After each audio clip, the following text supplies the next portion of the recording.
Yep, Wayfinder is going to be wild.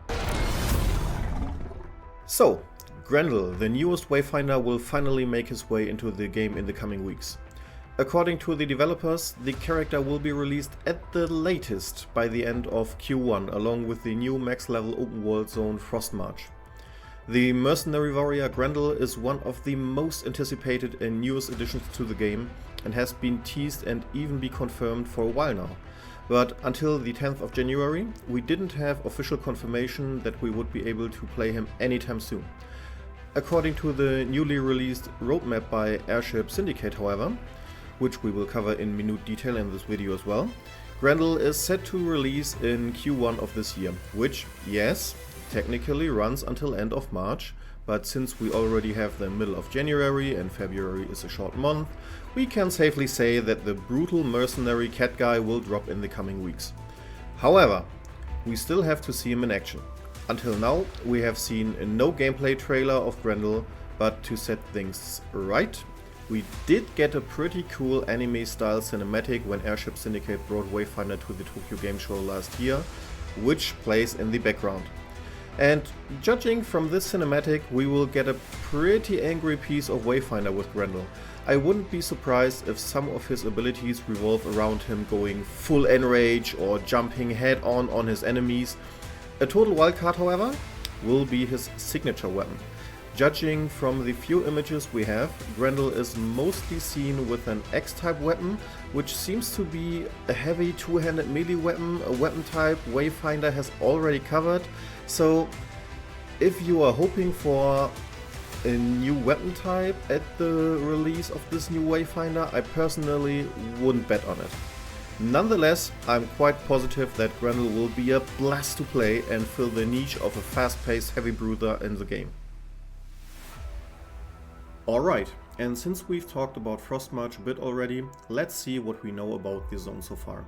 According to the roadmap and the devs, Frostmarch will release at the same time as Grendel, and instead of the River Woods map being mostly a quest hub, Frostmarch will be a huge open world zone, easily double the size of the first open world zone, the Highlands, and it will feature lots of quests, challenges, events and world bosses for max level characters. And also, according to the devs, even some secrets they wouldn't reveal to us, whatever that may be. Since zones in Wayfinder don't scale with your level, players have been longing for an open world zone for their max level characters for a while now, and Airship Syndicate wants to deliver on that premise. Although they've kept quiet in that regard, I wouldn't be surprised if we get new hunts and expeditions along with the new zone, especially since we can expect new craftable weapons, not weapon types, but new additions to the existing ones to be added, and traditionally most of the stuff that's needed for those drop in expansion specific hunts and expeditions. Despite all that, we haven't really seen a lot of Frostmarch so far. The devs are very active on ArtStation, and one of their developers actually posted some renders of his work on Frostmarch there a few months ago, but then most of these assets seem to have been used in the River Woods already, so my guess would be that we will see similar assets in Frostmarch as we've seen in the River Woods, since both zones revolve around cold, harsh environments, with the Frostmarch maybe being a bit more rocky and less populated by trees. I mean, I'm just spitballing here, and to be fair, everything is better than navigating the River Woods expedition, so... And you really have to give Airship Syndicate credit for the winter-themed maps. We got a lot of winter-themed stuff during the Eventide seasonal event, and man, do they nail the atmosphere on their winter-themed stuff. I'm actually really sad to see the winter version of Skylight go until next winter. So, whatever we get for Frostmarch, it will probably be just as beautiful as the rest of the game, and will also offer max level players a playground with a wide variety of activities. So, really hyped for that as well. When it comes to endgame progression, we will also get Mythic hunts pretty soon. Whatever they will be called in their final state, Mythics or hard modes, present a new level of difficulty to already existing fights. So this is another feature that is aimed at endgame players. Expect the Mythic fights to be the most challenging and brutal versions of fights you might have already mastered. Those fights, however, are not just for bragging rights, as the same update will also introduce a raise to the Awakening level cap to 5, which also unlocks additional echo slots and comes with an affinity cap increase. And the materials needed for those upgrades come, you have guessed it, from Mythic hunts, raising the max level of equipable loot to level 35. And to make use of that, Mythics will also drop level 35 loot as well, in order to spiral player power a bit higher.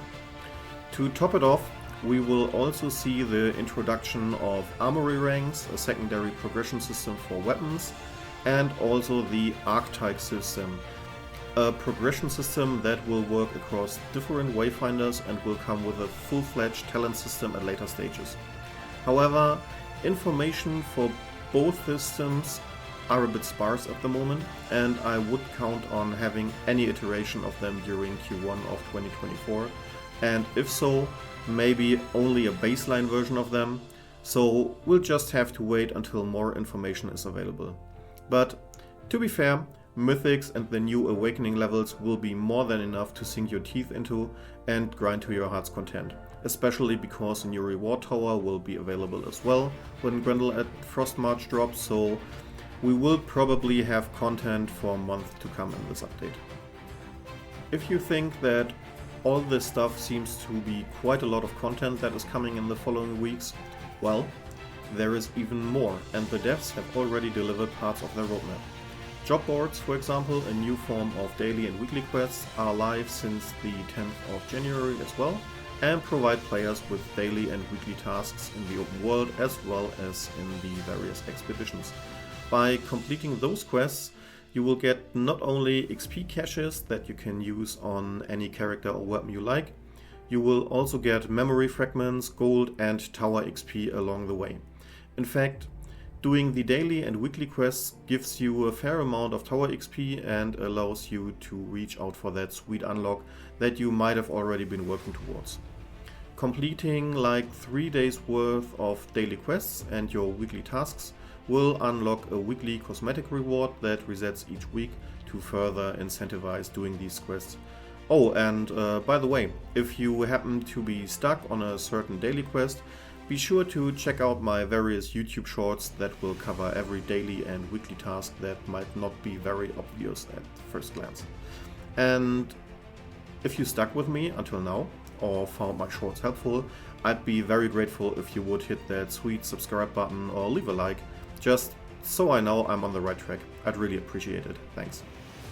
However, there's not much to cover apart from the fact that we finally have confirmation that 6-player raids are coming to Wayfinder. In early Q2 of 2024, we will be able to enter the first raid, which will feature 4 fights tailored to a 6-player group. The devs already told us that the fights will be hard and you will have to probably make sure you have the right comp going into those fights. Just stacking weapon power and YOLOing the boss will probably not be the way to go, but that's something we will tackle in another video when the time is right, I guess. For now, many thanks for watching and I'll see you next time. Bye bye.